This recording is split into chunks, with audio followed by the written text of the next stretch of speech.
आपको पता है कि औरतों का भी जनेऊ हुआ करता था प्राचीन समय में। पुराने समय में औरतें भी अपने गुरुकुल में शिक्षा के लिए भेजी जाती थीं। कई औरतें तो ऐसी थीं जिन्हें शादी में दिलचस्पी ही नहीं थी। ऐसे में वो बिना किसी भी आदमी पर निर्भर हुए अपना जीवन बिताती थीं। ऐसी औरतों को वेदों पुराणों के ज्ञान में ही सारा आनंद आता था। ये अपनी ही तरह और बच्चियों को भी वेदों का ज्ञान देती थीं, जिन्हें उपाध्यायनी बोला जाता था। पहले समय में गुरुकुल कोएड हुआ करता था।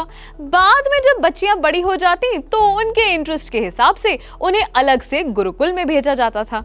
आइए आज आपको हम इंटरनेशनल वुमेन्स डे पर ऋग्वेद में कई श्लोकों का योगदान देने वाली उच्च शिक्षित औरतों से, जिन्हें कहा जाता है ब्रह्मवादिनी, उनके बारे में बताते हैं।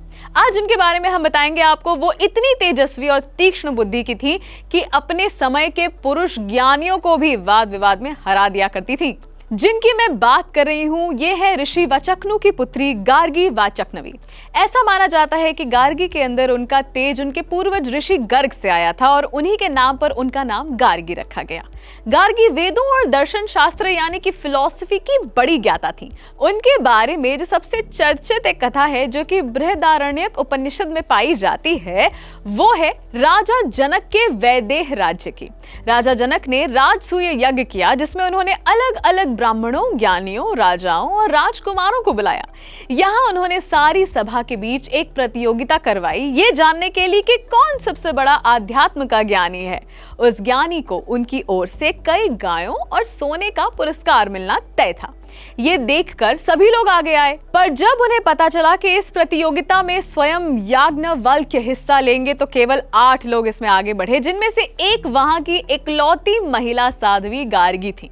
दोनों के बीच जमकर वाद विवाद हुआ, मगर आखिरकार याज्ञवल्क्य के ज्ञान के आगे गार्गी ने नतमस्तक होना स्वीकारा। एक ऐसा कदम जो कोई और पुरुष ज्ञानी शायद ही इतने सम्मान से स्वीकारता। मगर उनके वाक चातुर्य और ज्ञान को देखकर गार्गी को मिथिला नरेश ने अपने राज्य के नवरत्नों में स्थान दिया था। मगर गार्गी इकलौती नहीं है जिनको ये सम्मान प्राप्त है। और भी कई ऐसी औरतें हैं जिन्होंने वेदों के ज्ञान को सारे संसार में आगे बढ़ाया। मगर कहीं पुरुष प्रधान समाज और औरतों के विकास में घटते हुए इंटरेस्ट ने उनके नाम और काम को दबा दिया। उनके बारे में जानिए यहाँ हमारे साथ only on Dharma lives special international women day tribute. तब तक के लिए देखते रहिए धर्मा लाइव।